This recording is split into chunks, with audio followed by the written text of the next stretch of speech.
Hello everyone, स्वागत है आपका हमारे प्यारे से चैनल बहन्स पढ़ाई में। मेरा नाम है शिखा और आज हम करेंगे अपना चैप्टर सोशल रिस्पॉन्सिबिलिटी, जो कि बहुत ही इजी चैप्टर है और बहुत छोटा भी है, जल्दी निपट जाएगा। ठीक है। और इसमें जैसे कि आपको नाम सजेस्ट कर ही रहा है कि हमारी सोसाइटी की तरफ क्या हमारी रिस्पॉन्सिबिलिटी है, कौन कौन से काम हमें करने चाहिए और क्यों करने चाहिए, वो सब हमें इस चैप्टर में बताया जाएगा। ठीक है। तो हम स्टार्ट करेंगे। वो अगर आपको कोई भी डाउट आए तो आप मुझे इंस्टाग्राम पे फॉलो करके डीएम कर सकते हो, और ये नोट्स चाहिए तो आपको टेलीग्राम पर मिल जाएंगे। इंस्टाग्राम एंड टेलीग्राम दोनों के लिंक आपको डिस्क्रिप्शन बॉक्स में मिल जाएगी। ठीक है। तो सोशल रिस्पॉन्सिबिलिटी होती क्या है, सबसे पहले हम थोड़ा कंसेप्ट जान लेते हैं उसका, है ना। अच्छा, जैसे एक बिजनेस होता है, आप बिजनेस कहाँ पर सेटअप करते हो? सोसाइटी में ही सेटअप करते हो, तो सोसाइटी का पार्ट हो गया। ठीक है। तो बिजनेस एंटरप्राइज को मतलब पैसे कमाना तो चाहिए ही चाहिए, बिजनेस करना तो चाहिए ही चाहिए, लेकिन साथ में क्योंकि वो एक सोसाइटी का पार्ट है तो सोसाइटी की नीड्स को, एस्पिरेशन को, इच्छाओं को, उसको पूरा भी करना चाहिए, है ना।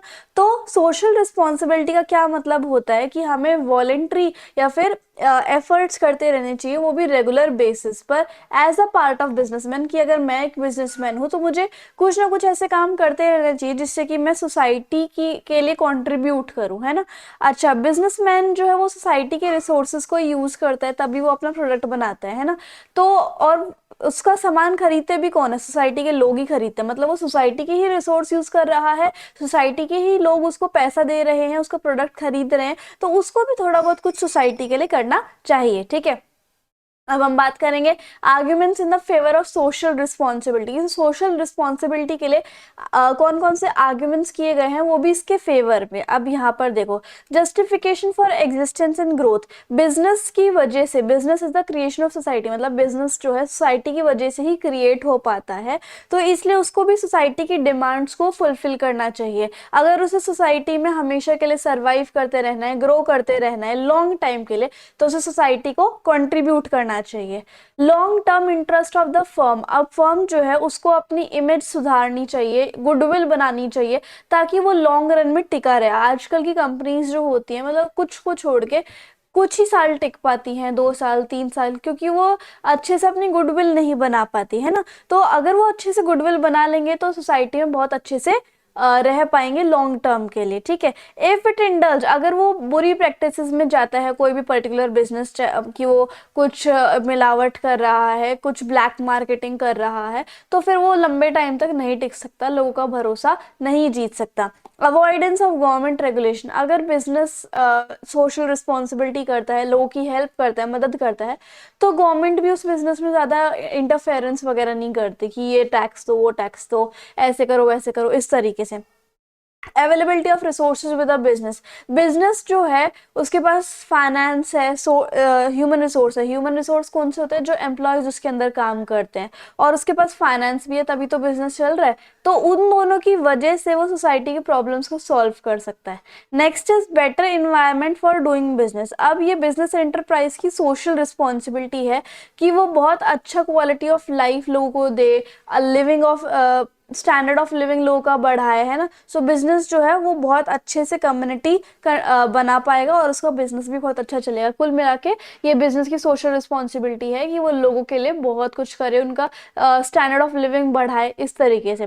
Contribution to the social problem, अच्छा स्टैंडर्ड ऑफ लिविंग कैसे बढ़ेगी? जैसे मान लो अगर आप पहले गेहूं के आटे की जगह बाजरा खरीदते थे फॉर द आटा पर्पस, लेकिन अगर एक बिजनेस के आने से आपको एम्प्लॉयमेंट अपॉर्चुनिटी मिलती है, फिर आप गेहूं का आटा लेने लग गए, तो आपका स्टैंडर्ड ऑफ लिविंग बढ़ गया ना। इस तरीके से होता है कि बिजनेस इन्वायरमेंट, बिजनेस जो है वो एक बेटर इन्वायरमेंट प्रोवाइड करे। Contribution to the social problem, अब जैसे बहुत सारी सोशल प्रॉब्लम है, जैसे अनएम्प्लॉयमेंट है, मतलब बेरोजगारी है, पॉल्यूशन हो रहा है, और पॉल्यूशन के साथ साथ बहुत सारी वर्क प्लेसेस जो है वो अनसेफ भी हैं, है ना। और उसके बाद डिस्क्रिमिनेशन भी हो रहा है। तो यहाँ पर बिजनेस को ये सारी प्रॉब्लम्स जो है वो सॉल्व करनी चाहिए, जितने से जितने ज़्यादा हो सके। ठीक है। साथ में एम्प्लॉयमेंट अपॉर्चुनिटीज़ भी लेके आनी चाहिए, और बच्चों के लिए लाइब्रेरी, लोगों के लिए हॉस्पिटल, स्कूल्स, ये सब भी सेटअप करने चाहिए। ठीक है। Arguments against now arguments against social responsibility. Social responsibility के अगेंस्ट क्या क्या आर्ग्यूमेंट्स होते हैं? सबसे पहले तो प्रॉफिट मोटिव। तो कहते हैं कि बिजनेस जो है वो एक इकोनॉमिक एक्टिविटी है, उसका मेन मकसद सिर्फ और सिर्फ पैसे कमाना होता है। वो अपनी ये सारी एनर्जीज और रिसोर्सेज को किसी सोशल रिस्पॉन्सिबिलिटी के लिए नहीं लगाएगा, है ना। Burden on customer. अब जैसे बिजनेस जो है वो सोशल रिस्पॉन्सिबिलिटीज में अगर इंडल्ज हो गया तो बहुत सारा एक्सपेंडिचर हो गया, और एक्सपेंडिचर जो है वो लास्ट में कस्टमर्स को ही भुगतना पड़ता है, जो भी बिजनेस ने लगाया। जैसे मान लो अगर बिजनेस ने काफी सारा पैसा खर्च करके लाइब्रेरी बनाई या फिर स्कूल बनाया या फिर कुछ और, लास्ट में पैसा तो किसकी जेब से जाएगा? पेरेंट्स की जेब से ही जाएगा ना। Lack of social skills. अब जितने भी बिजनेस में लोग काम करते हैं, चाहे वो बिजनेस पर्सन है, चाहे वो एम्प्लॉयज है या फिर कोई भी है, उनको बेसिकली ये आता है कि हमें बिजनेस को कैसे हैंडल करना है, बिजनेस ऑपरेशन को। उन्हें सोसाइटी की जैसे प्रॉब्लम होती है पॉवर्टी की, अनएम्प्लॉयमेंट की, ओवर पॉपुलेशन की, है ना, डिस्क्रिमिनेशन की, वो सोशल एक्सपर्ट्स हैंडल करेंगे क्योंकि उनको इस बारे में नॉलेज है। बिजनेस एक्सपर्ट्स जिनको बिजनेस की नॉलेज है, मैनेजमेंट की नॉलेज है, वो कैसे सॉल्व करेंगे, ठीक है। Lack of public support. अब बेसिकली पब्लिक को ही पसंद नहीं आता कि कोई बिजनेस जो है सोशल प्रॉब्लम में घुसे, ठीक है, क्योंकि तो इसलिए बिजनेस जो है वो सोशल रिस्पॉन्सिबिलिटी को फुलफिल नहीं कर पाता, क्योंकि लोगों को ही विश्वास नहीं है, कॉन्फिडेंस नहीं है, कॉपरेशन नहीं है, इस तरीके से। अब हम बात करेंगे social responsibility towards different interest group. कि सोशल रिस्पॉन्सिबिलिटी देखो, अलग अलग टाइप के इंटरेस्ट ग्रुप्स होते हैं। इंटरेस्ट ग्रुप्स मतलब जिन लोगों को इंटरेस्ट होता है बिजनेस की साइड में, वो कौन कौन से लोग हैं? यहाँ पर ये देखो, कम्युनिटी है, कम्युनिटी को भी बिजनेस में इंटरेस्ट होता है। Stakeholders, sorry shareholders या फिर ओनर्स, जिन लोगों ने शेयर्स लिए हैं किसी बिजनेस के। वर्कर्स या फिर एम्प्लॉय भी काम करते हैं बिजनेस में, तो वो भी बिजनेस के इंटरेस्ट ग्रुप में हो गए। कंज्यूमर्स भी हो गए और गवर्नमेंट भी हो गई। तो इन सभी पांचों या फिर जो मैं अभी बताऊंगी इन सारे इंटरेस्ट ग्रुप में बिजनेस का क्या या फिर क्या रोल है, ये हमें देखना है। या फिर सोशल रिस्पॉन्सिबिलिटी क्या है इन लोगों के प्रति, इन कम्युनिटी के प्रति एक बिजनेस की, वो हमें पढ़ना है ना। अब बिजनेस जो है वो काफी सारे लोगों के साथ या फिर काफी सारे इंटरेस्ट ग्रुप के साथ, जितने मैंने आपको इंटरेस्ट ग्रुप बताया, इन सभी के साथ इंटरैक्ट करता है किसी ना किसी वे में, है ना। और वो इंटरेस्ट ग्रुप कौन कौन से? शेयर होल्डर जो कंपनी के शेयर खरीदते हैं, वर्कर्स जो कंपनी में काम करते हैं, कंज्यूमर्स जो कंपनी का सामान खरीदते हैं, गवर्नमेंट जिसकी वजह से कंपनी चल रही है, और कम्युनिटी यानी कि पूरी सोसाइटी, ठीक है।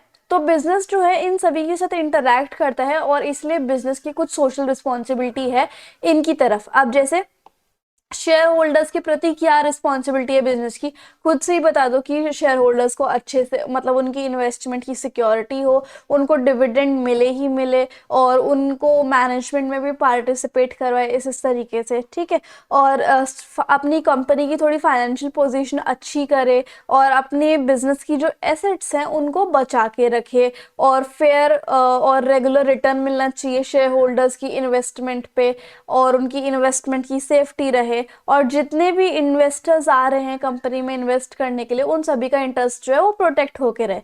वर्कर्स के टूवर्ड्स क्या रिस्पॉन्सिबिलिटी है बिजनेस की, कि अच्छे फेयर सैलरीज उनको मिले, बेनिफिट्स उनको मिले, एक अच्छा इन्वायरमेंट उसको मिले, वर्किंग कंडीशंस अच्छी हो, और उनको ऐसा ना लगे कि वो किसी दूसरी जगह आ रहे हैं, उन्हें अपनेपन की फीलिंग है, बिलोंगिंगनेस लगे, ठीक है। Next is responsibility towards consumer. Consumer की तरफ कौन कौन सी रिस्पॉन्सिबिलिटी है वो देखो। एक तो कंज्यूमर को बहुत अच्छे से गुड्स एंड सर्विस मिले, उसके अंदर राइट क्वालिटी हो, उसके अंदर कोई भी लाइक उसके अंदर कोई भी मिलावट वगैरह ना हो, क्वालिटी डिग्रेड ना हो, एडिक्वेट सप्लाई मतलब अच्छी होनी चाहिए, ऐसा नहीं कि कभी खत्म हो गया, कभी ज़्यादा हो गया, इस तरीके से। To inform about new product, नए प्रोडक्ट्स के बारे में लोगों को पता चले, एग्जिस्टिंग प्रोडक्ट्स के बारे में जो नए नए यूजर्स निकाल रही है कंपनी, उनके बारे में पता चले। और कस्टमर की अगर कोई कंप्लेंट्स हैं तो उनको अच्छे से सुने, उनके ऊपर अच्छे से एक्शन ले। गवर्नमेंट की तरफ क्या रिस्पॉन्सिबिलिटी है, कि अच्छे से टैक्स पे करे, जो गवर्नमेंट ने रूल्स ले किए हैं उनको माने, और करप्टिंग गवर्नमेंट एम्प्लॉयज को अवॉइड करें। कम्युनिटी की टूवर्ड्स क्या रिस्पॉन्सिबिलिटी है, ये देखो। Available opportunity for the employment के लिए काफ़ी अच्छी अपॉर्चुनिटीज़ निकाले एक बिजनेस, और इन्वायरमेंट को पॉल्यूट ना करे, और जो weaker section of the society है उनको अपलिफ्ट करे, ठीक है।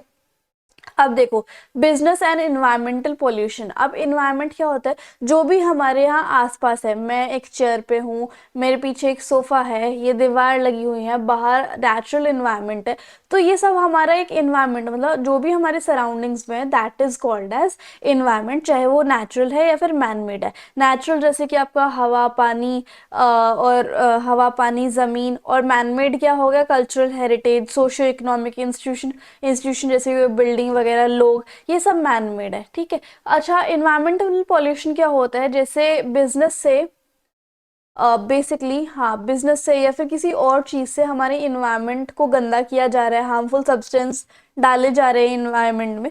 तो इंडस्ट्रीज भी हैं, बिजनेसमैन भी हैं जो इस पॉल्यूशन को क्रिएट कर रहे हैं, जिसकी वजह से इंडस्ट्रियल प्रोडक्शन जो कर रहे हैं बिजनेसमैन अपनी इंडस्ट्रीज में, वो सारा का सारा जितना भी पोल्यूशन उस प्रोडक्शन से होता है वो सब इन्वायरमेंट में चला जाता है, विच बिकम्स इन्वायरमेंटल पोल्यूशन। अब पोल्यूशन के कॉजेज क्या हैं, एक तो ऑर्गेनाइजेशंस जो है ना, वो एयर वाटर लैंड और नॉइज तीनों टाइप के पोल्यूशन फैला रही हैं। एयर पोल्यूशन कैसे, जितना भी आपने देखा होगा फैक्ट्री से धुआं निकल रहा है, उस धुएं में बहुत सारे केमिकल होते हैं, स्मोक निकल रहा है, जिससे कि ओजोन लेयर का जो होल है वो बहुत डिप्लीट हो रहा है। वाटर पोल्यूशन कैसे, जो भी केमिकल हैं वो सारे के सारे और एकदम गर्म पानी, ऐसा नहीं है कि ठंडा ट्रीट करके, जो एकदम गर्म पानी है loaded with chemicals and waste, उसको रिवर स्ट्रीम्स और लेक्स में डाल दिया जाता है, जिसकी वजह से बहुत सारे एक्वेटिक एनिमल्स की डेथ हो जाती है और सीरियस प्रॉब्लम हो जाती है ह्यूमन लाइफ को।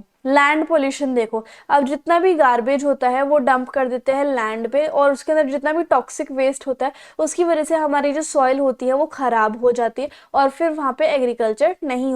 Next is noise pollution. Noise pollution क्या होता है, caused by running factories and vehicle. अब जितने भी मशीन्स खट खट खट खट खट करके काम करती हैं हमारे इंडस्ट्रीज वगैरह में, उससे बहुत सारे लोगों को हियरिंग की प्रॉब्लम हो जाती है, वायलेंट बिहेवियर, गुस्से वाला बिहेवियर हो जाता है, उनका मेंटल डिसऑर्डर हो जाते हैं। तो ये सारे पोल्यूशन जो है वो कौन फैला रहा है, हमारी इंडस्ट्रीज या फिर ऑर्गेनाइजेशंस, बिजनेस ऑर्गेनाइजेशन। अब हमें क्यों पोल्यूशन को कंट्रोल करना चाहिए ताकि हमारे हेल्दी लाइफ रहे। इन सभी पॉल्यूशन के कारण हमें cancer, heart attacks, lung complication हो रहे हैं, है ना, अस्थमा वगैरह होती है। तो पोल्यूशन अगर हम कंट्रोल करेंगे तो इन डिसीज पर हम काबू पा लेंगे, सेफ्टी आ जाए, ठीक है। इन्वायरमेंटल पॉल्यूशन और स्मोक की वजह से हमारी जो आंखों की दृष्टि है वो बहुत ज़्यादा खराब होने लग गई, जिसकी वजह से हम एक्सीडेंट ज़्यादा बढ़ते जा रहे हैं, है ना। तो अगर हमें एक्सीडेंट्स को रिमूव कर, मतलब रिड्यूस करना है, तो हमें पॉल्यूशन पे कंट्रोल करना चाहिए। Economic losses,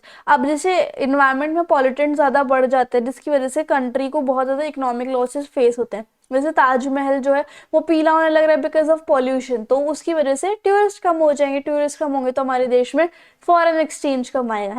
improved public image, अब यहाँ पर क्या होता है, अ फर्म दैट अडॉप्ट्स, अगर कोई फर्म कुछ मेजर्स लेके आती है कि हम पोल्यूशन पे कंट्रोल करते हैं, तो वो सोसाइटी में बहुत अच्छी रेपुटेशन को पाते हैं इस तरीके से। अब बिजनेस के क्या क्या रोल्स हैं इन्वायरमेंट प्रोटेक्शन करने के लिए, इन्वायरमेंटल प्रोटेक्शन करने के लिए। एक तो उनको इको फ्रेंडली टेक्निक्स का यूज़ करना चाहिए, क्लीन या फिर लो वेस्ट टेक्नोलॉजी का यूज़ करना चाहिए, इंडस्ट्रियल वेस्ट जितने भी होते हैं उनको रिसाइकल करना है ना, और प्लांट एंड मशीनरी मॉडर्न वाली होनी चाहिए ताकि पॉल्यूशन या फिर नॉइज पॉल्यूशन ना हो, ठीक है। और बिजनेस हाउसेस को गवर्नमेंट के लॉज एंड रेगुलेशन के साथ कंप्लाई करना चाहिए या फिर अटैच होना चाहिए ताकि पॉल्यूशन के साथ प्रिवेंशन हो जाए। पॉजिटिव स्टेप्स लेने चाहिए इन्वायरमेंट को बचाने के लिए, जैसे प्लांट को ट्रीज करने के लिए, जैसे आपने देखा होगा मामा अर्थ भी जो है वो इनिशिएटिव लेते हैं, अपने प्रोडक्ट तो सेल करते ही करते लेकिन साथ में पेड़ भी लगाते हैं, ठीक है। तो ऐसी बहुत सारी बिजनेस ऑर्गेनाइजेशन है जो कि बहुत ख्याल रखते हैं इन्वायरमेंट का, क्लीन करते हैं रिवर को और पॉन्ड्स को भी। अब बिजनेस एथिक्स के बारे में हम बात करते हैं। बिजनेस एथिक्स मतलब कि अच्छी आदतें, मॉरल वैल्यूज या फिर स्टैंडर्ड या फिर कुछ रूल्स जो हमें मानने चाहिए as a part of businessman, है ना। एथिक्स हमें ये बताता है क्या सही है क्या गलत है। एथिक मतलब कि कुछ ऐसी बिजनेस प्रैक्टिसेस जो कि सोसाइटी के लिए बहुत ज़्यादा अब क्या पर्पस होता है बिजनेस एथिक्स का, बेसिकली गाइड करते हैं मैनेजर्स को, बिजनेसमैन को, एम्प्लॉयज़ को कि अपनी जॉब को कैसे परफॉर्म करना है, क्या सही है क्या नहीं है। लाइक कस्टमर्स को फेयर प्राइस चार्ज करना, वर्कर्स को अच्छे से ट्रीट करना, मतलब कि रीजनेबल प्रॉफिट अर्न करना, और टैक्स जो है ऑनेस्टली गवर्नमेंट को पे करना, ठीक। Now elements of business ethics, क्या क्या एलिमेंट्स होते हैं बिजनेस एथिक्स के। एक तो टॉप मैनेज कमिटमेंट। अब तीन लेवल्स ऑफ मैनेजमेंट होते हैं, लोअर मिडल और टॉप, है ना। तो टॉप लेवल ऑफ मैनेजमेंट में कौन आते हैं, CEO, board of directors, high level managers. उनको कमिट होना चाहिए एथिकल बिहेवियर के लिए, क्योंकि एट लास्ट उन्हीं की बात मानी जाती है। तो अगर वो गाइड करेंगे, वो अगर ऐसा इन्वायरमेंट बना के रखेंगे एथिकल वाला, तो फिर उसके बाद सभी के सभी इस एथिकल प्रैक्टिस को फॉलो करेंगे और एनकरेज होंगे एम्प्लॉयज़ कि हमें भी ऐसे काम करने चाहिए। Publication of code of ethics जो है एक रिटन डॉक्यूमेंट होता है फॉर्मल, जिसके अंदर सारे वैल्यू, स्टैंडर्ड, नॉर्म्स, रूल्स ये सब लिखे होते हैं। और इन सब में honesty, quality, safety, health care, ये सारे एरियाज भी कवर होते हैं। एस्टैब्लिशमेंट ऑफ कंप्लाइंस मैकेनिज्म, एक सूटेबल मैकेनिज्म होना चाहिए जिससे कि ये चेक किया जाए कि एंटरप्राइज में एथिकल प्रैक्टिसेस फॉलो हो रही है या नहीं हो रही है, सब एक दूसरे के लिए कमिटेड है या नहीं है, सबको अच्छे से इंस्ट्रक्शंस मिल रहे हैं या नहीं मिल रहे। एम्प्लॉय की employment, it is the employees of lower level management. So ये एम्प्लॉयज होती हैं जो कि लोअर या फिर मिडिल लेवल मैनेजमेंट पे काम करते हैं, जो कि एथिकल प्रिंसिपल्स फॉलो करते हैं, directed by the top management people, ठीक है। और वो फिर इस एथिकल कोड को डेवलप करते हैं। मैनेजिंग द रिजल्ट, वैसे तो एथिकल रिजल्ट्स को मेजर करना मुश्किल होता है कि कितना फॉलो हुआ कितना नहीं हुआ, बट हाँ इसको टाइम टू टाइम एडिट कर सकते हैं, वेरीफाई कर सकते हैं, ऑडिट कर सकते हैं कि हाँ फॉलो हो रहे हैं या फिर नहीं हो रहे हैं। इस तरीके से हमारे जो चैप्टर है वो पूरा कंप्लीट होता है। ये सब मैंने 2022 एंड 24 के सिलेबस के हिसाब से ही करवाया है, कोई भी चीज़ इसमें मिसिंग नहीं है। So kindly, so be very less and we have completed our chapter. Telegram and Instagram पे जरूर फॉलो कर लेना। So if you like the video and the explanation, and please do like, share, comment and subscribe the channel. Thank you so much.